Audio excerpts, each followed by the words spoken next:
What's up, guys? Will here with Rennthusiast, my YouTube channel that is all about air-cooled Porsche 911 ownership experience. And if you were here because you are considering picking up an early Porsche 911 hot rod and you need some reasons to justify to yourself why you need to go ahead and pull the trigger, then I've got great news for you, because I'm going to give you 5 solid reasons today that you need to buy an early Porsche 911 hot rod as soon as you can.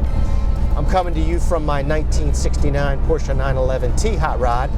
Had this car for about 6 months now. I've put in some serious seat time. I did a rally in this car, and so I think I've had enough experience with it to be able to tell you maybe some of the good things and maybe some of the not so good things about this car. First thing I want to do is give you a disclaimer. It is loud as hell in this car, and so I'll do the best I can with my mic, but you're just going to have to forgive the audio quality because there's just no way of getting around it. This is a loud-ass machine. So before I get into the main 5 reasons, I do want to touch on the idea of what an early 911 is. An early 911 is the generation of 911s that Porsche manufactured from 1965 to 1973. These are the pre-impact bumper Porsche 911s. They have that classic look on them, and they are very, very well loved for that look. When I mention hot rod, that's a little bit of a squishy term in the world of Porsche. You hear outlaw, you hear hot rod. For me, when I think hot rod, I think about motor modifications, I think about suspension modifications, I think about weight reduction measures, and I also think about the many ways that guys cosmetically dial these cars in to make them their own. Before I give you the 5 reasons, I would like to invite you to subscribe to my channel. This is the kind of thing I do. I give you guys ownership experience of my own. I also interview owners. I share with you guys mod costs, repair costs, all that good stuff. I also cover events. So if that's your kind of thing, please hit subscribe. So with all that out of the way, let's jump into it. Now, I am stopped because I have a family of geese blocking my way here. All right, guys, let's see you move out of the way. Okay, so let us now get into it.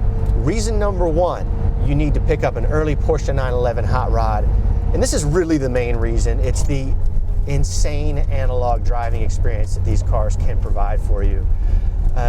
I don't know about you, but I'm a driver. I am somebody who wants to have to muscle a car. I want to have to work the car like an instrument. I don't want the car driving me. I want to drive the car. And I have owned really an embarrassing number of cars over the course of my lifetime. And this 69T is the most analog, the most direct, the scariest car that I've ever owned and driven. And that's why I bought this car. So I first got into air-cooled Porsches with a 993, and when I bought that 993, I thought to myself, man, this is super analog. This is really, a vintage, nostalgic feeling.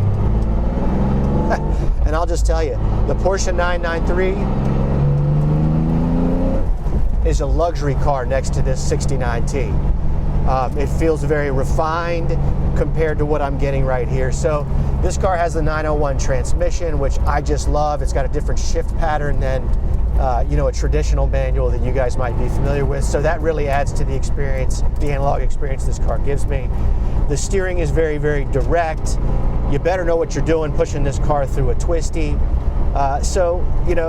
I'll just say, generally speaking, very, very analog driving experience. I'll do a full driving impression video on this car a little bit later on. That's not for today, but that's the main reason to buy these cars. That's the number 1 reason, is that you're looking for an analog, nostalgic, raw, visceral driving experience. The second reason I think you need to take a good hard look at picking up an early Porsche 911 hot rod, I think relative to other generations of air-cooled Porsches, these cars are undervalued. So, I'll go ahead and acknowledge that, 75 to 150K plus is not